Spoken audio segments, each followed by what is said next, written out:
Les hommes se posent souvent beaucoup de questions, toutes sortes de questions, les chrétiens y compris. Mais s'il y a une question que nous devons nous poser régulièrement, pas simplement de temps en temps, quand ça nous arrive, mais régulièrement, c'est celle de savoir si nous portons du fruit. Est-ce que vous êtes d'accord avec cela? Mais si vous n'êtes pas d'accord, on va ouvrir la parole de Dieu. Je vous propose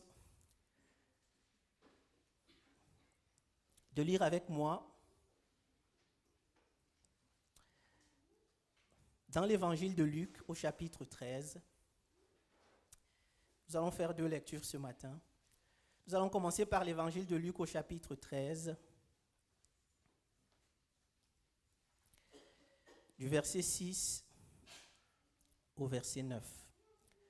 Luc 13, 6 à 9. Il dit aussi cette parabole. Ici, c'est Jésus qui parle. Un homme avait un figuier planté dans sa vigne. Il vint pour y chercher du fruit et il n'en trouva point. Alors il dit au vigneron, « Voilà 3 ans que je viens chercher du fruit à ce figuier et je n'en trouve point. Coupe-le. Pourquoi occupe-t-il de la terre inutilement ?» Le vigneron lui répondit, « Seigneur, laisse-le encore cette année. Je creuserai tout autour et j'y mettrai du fumier. Peut-être à l'avenir donnera-t-il du fruit. Sinon, tu le couperas. »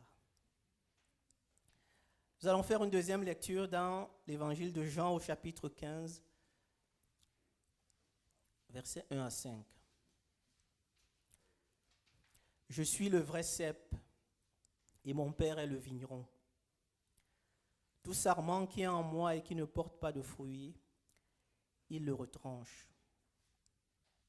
Et tout sarment qui porte du fruit, il les monte afin qu'il porte encore plus de fruits.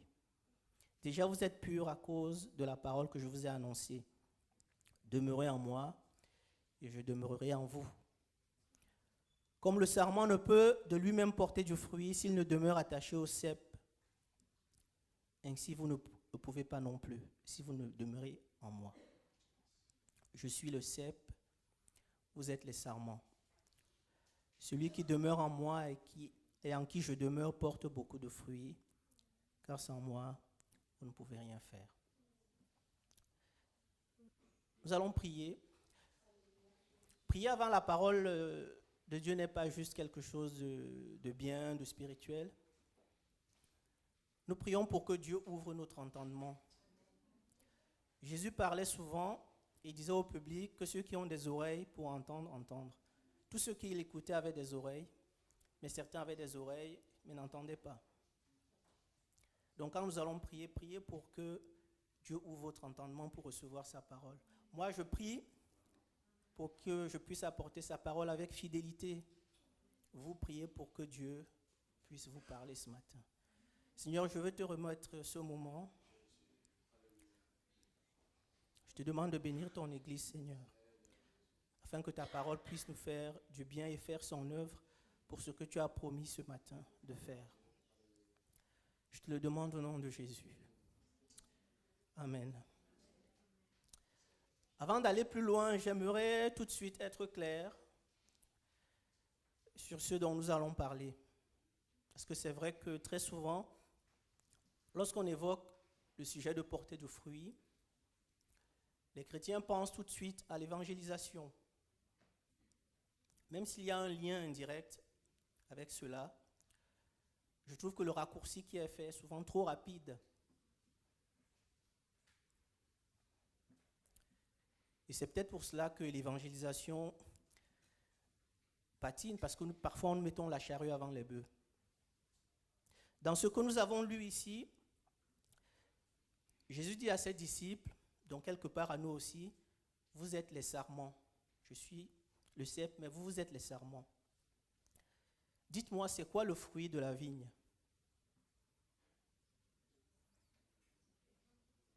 C'est le raisin. Ce n'est pas un autre sarment. Et le raisin, il est où? Il est sur le sarment. Donc pour être clair, j'aimerais ce matin parler du fruit que nous devons porter. Pas de notre évangélisation, même s'il y a un lien indirect. J'aimerais ce matin nous parler de notre fruit, du fruit que nous devons porter. Et pour cela, j'aborderai 3 points. Pourquoi porter du fruit est une nécessité? Parce que ça, c'est très important. Ensuite, mais quel fruit porter? Parce que si porter du fruit est une nécessité, il est tout à fait normal de se demander, mais quel est le fruit que je dois porter? Et enfin, quel est le secret pour y arriver? Alors, comme vous avez vu, comme dans toute, je dirais, présentation ou événement digne de ce nom, le meilleur est toujours à la fin. Alors, ne partez pas avant la fin, sinon vous allez rater le secret, la chose la plus importante que nous avons à dire ce matin. Porter du fruit est une nécessité.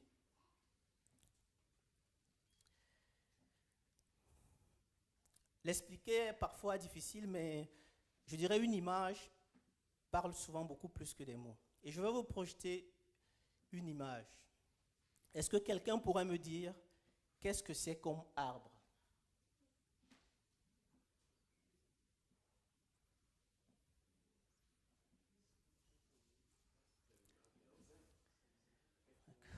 Ok. Je vais projeter une deuxième image et vous me direz qu'est-ce que c'est comme arbre? Ah, c'est un pommier.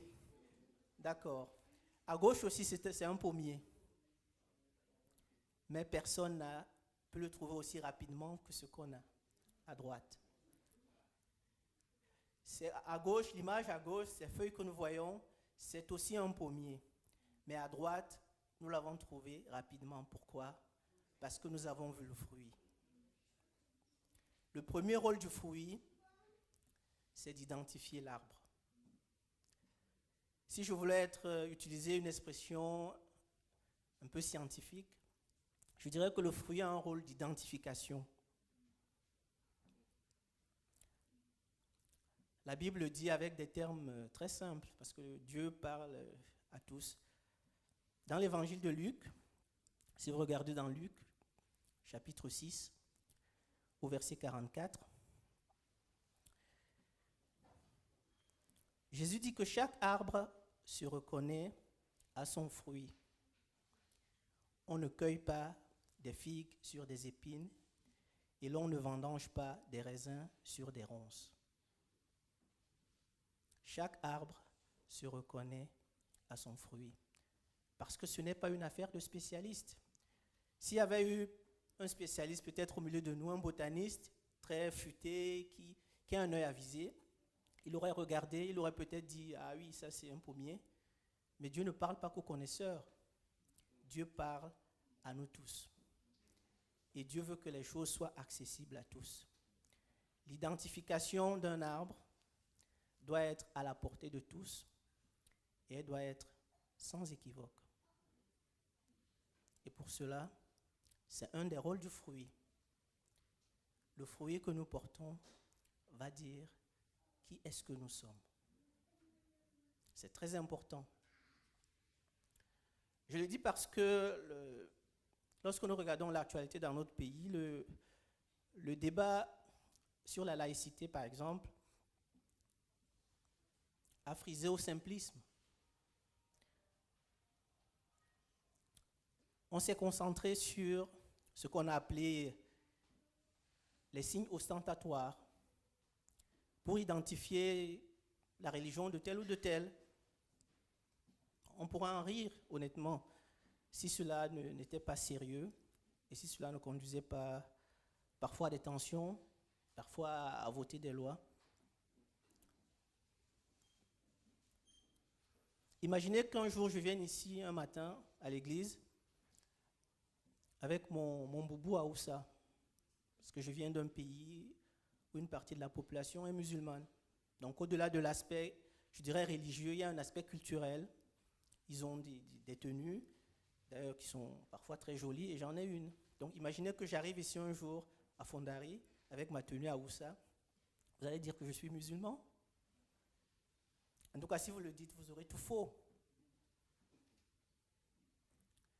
Je crois que dans notre pays et de manière générale, on en a oublié ce dicton français qui dit « l'habit ne fait pas le moine ». Ton vêtement ne dit pas qui tu es. Ce n'est pas ce que tu portes, ce n'est pas la façon dont tu t'habilles qui te définit. Et je ne sais pas pour vous, mais moi j'ai remarqué que depuis que ces sujets sont dans l'actualité, beaucoup de jeunes filles ont commencé à se voiler. Je pense que pour elles, c'est une manière de dire, mais vous voulez nous dire comment on fait, alors vous allez voir. Vous connaissez l'ado, c'est la contestation par nature, le réflexe de l'opposition. Nous avons abouti à cela parce que nous sommes concentrés sur les signes ostentatoires. Votre vêtement ne dit pas qui vous êtes. Pas plus que le petit autocollant de poisson derrière votre voiture ne fait de vous un chrétien. C'est pourquoi je n'en ai pas. D'abord parce que ce n'est pas le signe que le Seigneur nous a laissé, mais surtout parce que je n'aimerais pas que quelqu'un, ou bien un frère qui me voit à 100 mètres, déjà dise « Ah, voilà un frère, voilà un chrétien, il faut que j'ai la bonne attitude, que je me comporte très bien parce que c'est un chrétien en face de moi. » Sans même avoir dit bonjour, il sait que voilà un chrétien qui arrive et va adopter un comportement de circonstance. J'aime bien quand les gens sont vrais, qui ne vont pas faire du cinéma, ne vont pas simuler. Alors je n'en ai pas. Je ne vous dis pas d'enlever le vôtre, je vous explique juste pourquoi je n'en ai pas. Parce que ce n'est pas ce qui définit ce que je suis. Lorsque Jean-Baptiste envoie ses disciples demander à Jésus s'il était celui qui devait venir ou s'il fallait attendre un autre, que répond Jésus? Jésus dit, je suis de la Xème génération, la postérité de David, né de la Vierge. Que dit Jésus? Nous allons lire ce texte parce que faut qu'on lise la parole de Dieu. C'est dans Matthieu au chapitre 11, à partir du verset 2.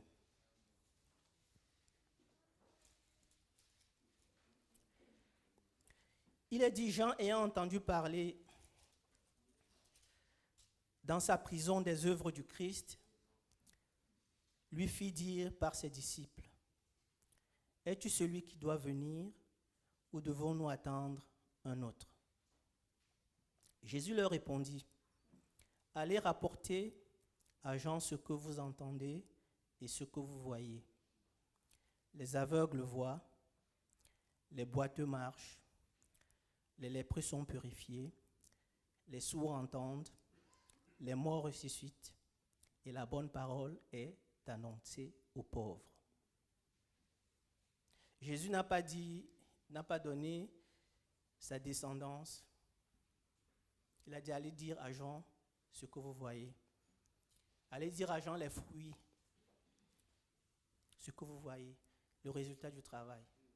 Parce qu'à partir de là, Jean est suffisamment intelligent pour comprendre que ces fruits-là, c'est le Fils de l'homme qui les apporte.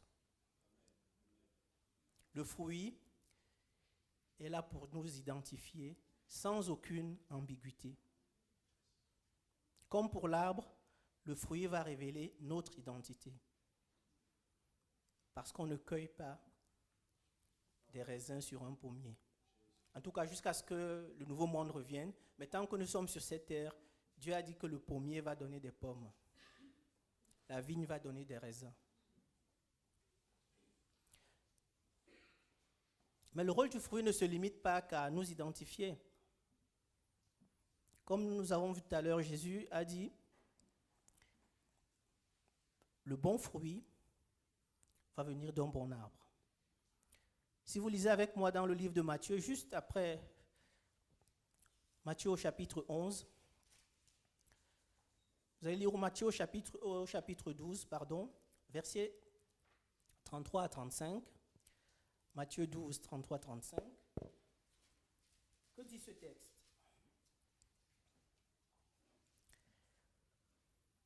L'arbre est bon et que son fruit est bon. J'ai commencé trop tôt. Ou dites que l'arbre est bon et que son fruit est bon, ou dites que l'arbre est mauvais et que son fruit est mauvais. Car on connaît l'arbre par son fruit. En plus de nous identifier, le fruit a aussi un rôle d'indicateur de la qualité.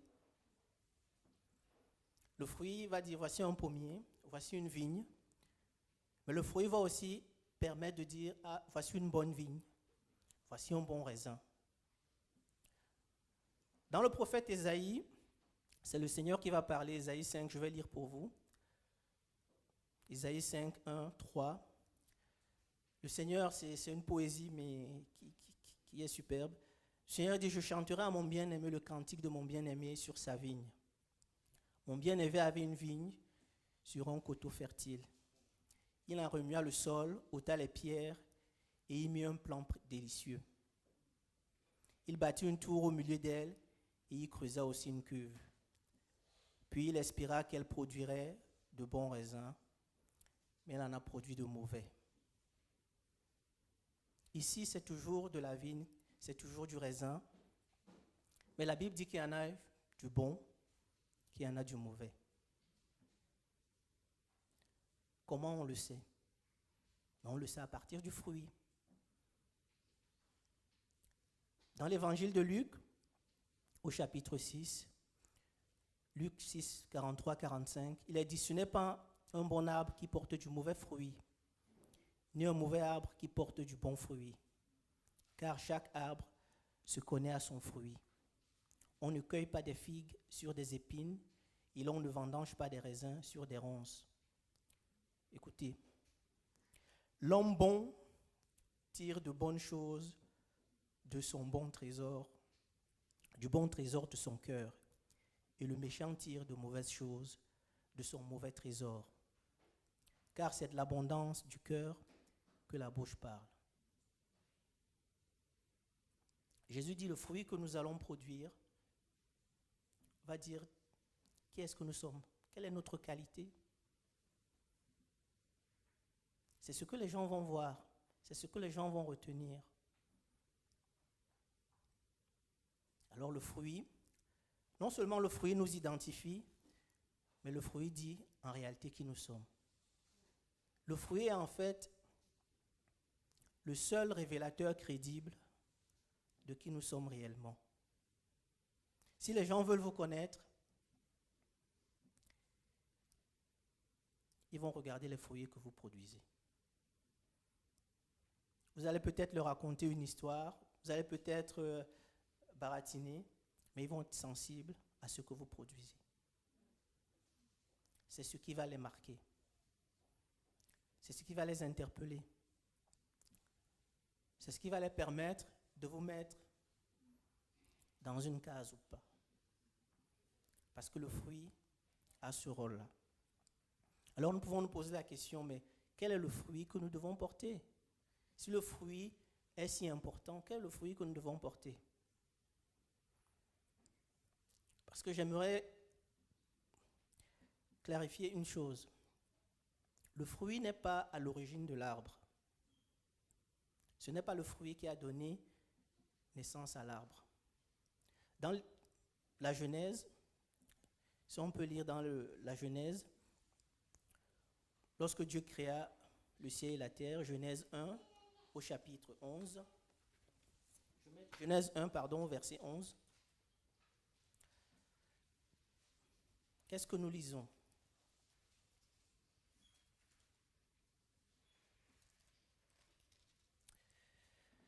Nous lisons que puis Dieu dit que la terre produise de la verdure, que l'herbe portant de la semence, des arbres fruitiers donnant du fruit selon leur espèce, et ayant en eux leur semence sur la terre. Donc Dieu a créé l'arbre. Ce n'est pas le fruit que Dieu a créé. Par contre, Dieu a voulu que le fruit puisse identifier l'arbre. Donc lorsque nous nous posons la question de quel est le fruit que nous devons porter, cette question entraîne automatiquement une autre. Qui sommes-nous en réalité? Qui est-ce que nous sommes? Ou bien qui disons-nous que nous sommes? Qui est-ce que vous êtes?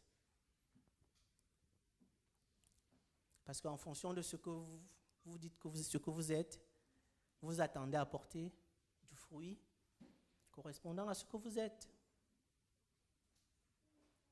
Qui est-ce que nous sommes? Lorsque je me suis posé cette question, j'ai commencé à regarder ma Bible. J'avais une idée, je dirais générale, de ce que nous sommes. Mais c'est toujours bien de revenir dans la parole de Dieu. Et nous savons que dans l'évangile de Jean, Jean parle beaucoup de ce que nous sommes en Jésus. Au chapitre 1er de l'évangile de Jean, au verset 13, il a dit « Mais à tous ceux qui l'ont reçu, à ceux qui croient en son nom, elle a donné le pouvoir de devenir enfants de Dieu, lesquels sont nés non du sang, ni de la volonté de la chair, ni de la volonté de l'homme, mais de Dieu. Nous sommes enfants de Dieu. À partir du moment où nous donnons notre vie à Jésus, nous devenons enfants de Dieu. Plus loin, toujours dans l'évangile de Jean, Jésus parle à un docteur de la loi qui s'appelle Nicodème. Et Jésus lui dit, en vérité, je te le dis, si un homme ne naît d'eau ni d'esprit, il ne peut entrer dans le royaume de Dieu. Ce qui est né de la chair est chair, et ce qui est né de l'esprit est esprit. Ne t'étonne pas que je t'ai dit, il faut que vous naissiez de nouveau. Le vent souffle où il veut, et tu en entends le bruit, mais tu ne sais d'où il va, tu ne sais d'où il vient, ni où il va. Il en est ainsi de tout homme qui est né de l'esprit. En acceptant Jésus, nous sommes des gens qui sont nés de l'esprit. Est-ce que vous êtes d'accord avec cela? Parce que la conséquence, vous la comprenez tout de suite. Hein? Le pommier doit donner des pommes. La vigne doit produire des raisins. Il y a un dernier texte pour, si vous n'avez pas encore compris là où je voulais en venir, qui est dans l'épître de Paul aux Corinthiens. Première épître de Paul aux Corinthiens au chapitre 3, au verset 16, il est écrit « Ne savez-vous pas que vous êtes le temple de Dieu et que l'Esprit de Dieu habite en vous ?» En acceptant Jésus, nous avons acquis une nouvelle identité. Cette identité fait de nous des enfants de Dieu nés de l'Esprit. Donc si nous sommes nés de l'Esprit, le fruit qu'on est normal d'attendre de nous, c'est le fruit de l'Esprit. Si nous produisons un autre fruit, ça veut dire qu'il y a un problème dans ce que nous sommes. Mais si nous sommes nés de l'Esprit, il est normal qu'on attende de nous de produire le fruit de l'Esprit. Et Dieu ne nous a pas laissé ignorants sur cela. Dieu nous a dit, au travers de l'apôtre Paul, quel est le fruit de l'Esprit. Vous trouverez cela dans l'épître de Paul aux Galates. Galates 5, 22. Mais le fruit de l'Esprit, c'est l'amour, c'est la joie, c'est la paix. Est-ce que tout le monde comprend ces choses? L'amour, la joie, la paix. C'est la patience. Est-ce que la patience est quelque chose qui vous parle? Est-ce que c'est quelque chose que vous dites, Seigneur, j'ai besoin de développer cela? C'est la bonté.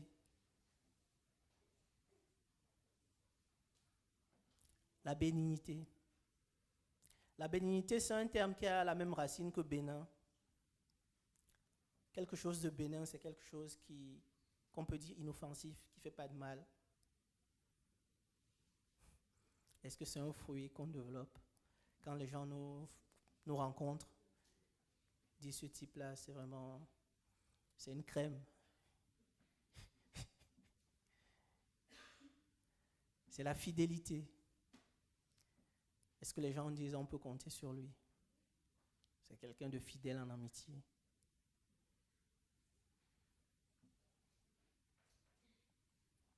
La douceur. Les messieurs, souvent nos chères épouses nous disent un peu de douceur, monsieur. C'est une facette du fruit de l'esprit, la douceur. La tempérance. La tempérance, c'est la sobriété. Si vous voulez un exemple, c'est quelqu'un de sobre. C'est quelqu'un qui, par exemple, n'exagère pas à table. Quelqu'un qui... Les excès de table, c'est quelque chose, il est sobre. Il ne se jette pas dessus. C'est la tempérance. Tous ces fruits, toutes ces facettes sont les facettes du fruit de l'esprit. Et comme vous le voyez, c'est un fruit multifacette. Ce fruit n'a pas qu'une seule facette, n'a pas qu'un seul aspect. Plusieurs facettes. Quelle est la facette de ce fruit que vous devez développer? Vous pouvez répondre, et vous n'êtes pas obligé de répondre ce matin, mais vous pouvez répondre à cette question: Seigneur, je dois progresser dans la bonté. Bien, Seigneur, je n'ai pas assez de patience. Donne-moi d'être fidèle en amitié. Donne-moi la joie pour que là où je suis, les gens puissent se dire: ah, cette personne-là, c'est une personne joyeuse. Vous êtes seul à faire le point par rapport à toutes ces choses et à identifier qu'est-ce qui vous manque. Et si réellement vous pensez qu'il y a quelque chose qui vous manque, ce qui pour moi concerne nous tous, je ne sais pas s'il y a quelqu'un qui a développé toutes ces facettes du fruit. Si réellement vous pensez qu'il y a quelque chose à faire, c'est possible. C'est possible parce que Dieu nous donne le secret pour y arriver. Et c'est ce que nous allons voir. Le secret. Quel est le secret pour porter le fruit de l'esprit?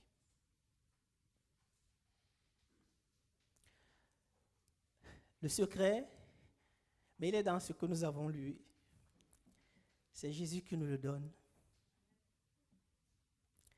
Ce secret, on peut le résumer par un seul mot. Ce mot, c'est demeurer. Demeurer. Dans le texte que nous avons lu, que dit Jésus? Demeurez en moi et je demeurerai en vous.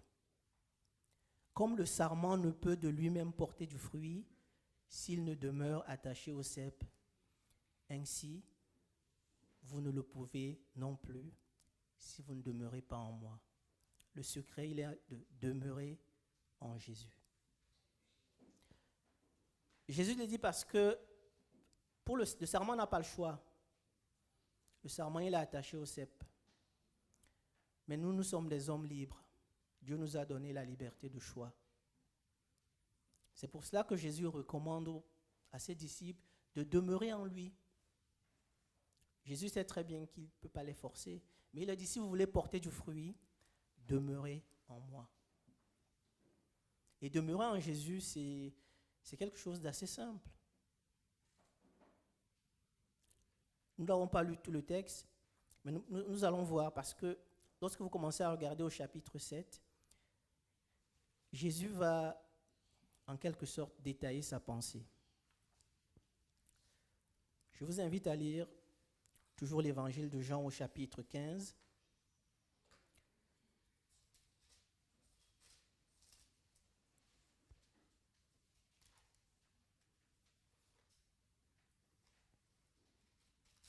Jean 15.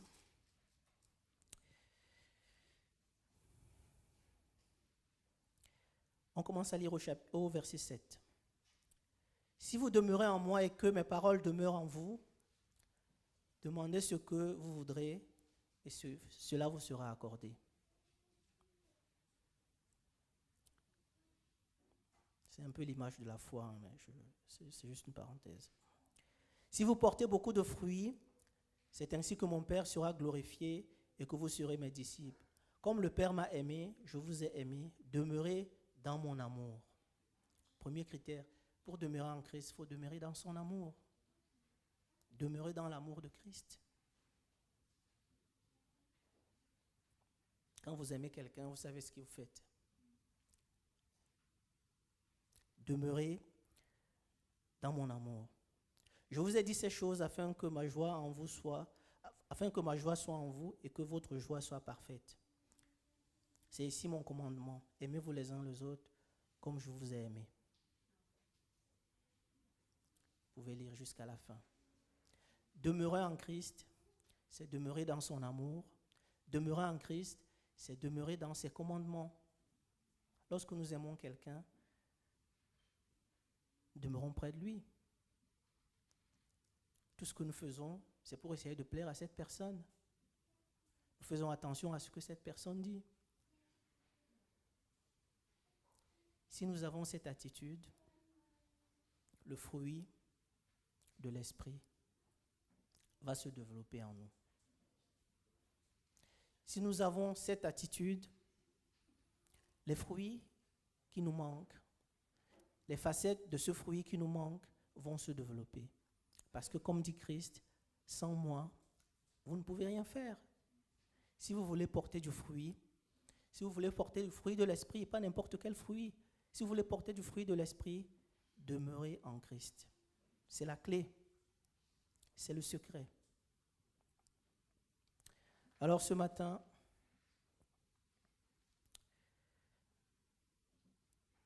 j'aimerais finir en disant, dans le texte que nous avons lu, où le propriétaire de la vigne dit qu'il faut couper l'arbre. Nous voyons combien il est important de porter du fruit. Il dit, cet arbre est là depuis 3 ans, chaque fois que je viens, je n'y trouve pas de fruits. Pourquoi il est là? Il ne sert à rien, il occupe de la terre pour rien. Imaginez que Dieu ait cette attitude envers nous. Quand je l'ai lu, ça m'a fait vraiment peur. Heureusement qu'il y a le vigneron. Et je crois que parfois Jésus a ce comportement d'avocat envers nous, auprès du Père, en disant, Seigneur, laisse-le encore cette année. Laisse-le encore cette année, je creuserai autour, j'y mettrai du fumier. Peut-être qu'à l'avenir, donneras-tu du fruit. Je pense que Jésus tout le temps fait cela, en disant, Père, laisse-le encore un peu de temps. Je vais creuser autour, je mettrai du fumier, peut-être qu'il portera du fruit. Mais le texte ne se termine pas comme cela. Hein. Que dit le vigneron? Sinon, tu le couperas. Si je fais ce qu'il faut, si on lui laisse un peu de temps, mais qu'il ne porte toujours pas de fruits, mais tu le couperas. Parce que c'est ça la réalité de la chose. Parce que l'arbre fruitier, son objectif, c'est de porter du fruit. L'enfant de Dieu, né de l'esprit, son objectif, sa finalité, comme le pommier est programmé pour donner des pommes, l'enfant de Dieu, né de l'esprit, la finalité, c'est qu'il porte le fruit de l'esprit. S'il ne porte pas ce fruit, c'est quoi son intérêt? Et je suis sûr que si les chrétiens portent le fruit de l'esprit, l'évangélisation va suivre. Les choses vont se faciliter. Jésus a dit, je vous laisse juste un signe pour que les gens sachent que vous êtes des miens. Aimez-vous les uns les autres. Si vous vous aimez, les gens verront que vous êtes mes disciples. C'est le signe que Jésus a laissé. Parce qu'il sait que si nous portons ce fruit, le reste va suivre. Alors ne mettons pas la charrue avant les bœufs. Si nous sommes conscients, Seigneur, qu'il y a encore de la marge, il y a du travail. Seigneur, nous avons encore du travail pour porter le fruit que tu attends de nous. Prions le Seigneur pour qu'il nous aide, que nous puissions porter du fruit. Et ainsi Dieu sera glorifié. Que le Seigneur nous bénisse.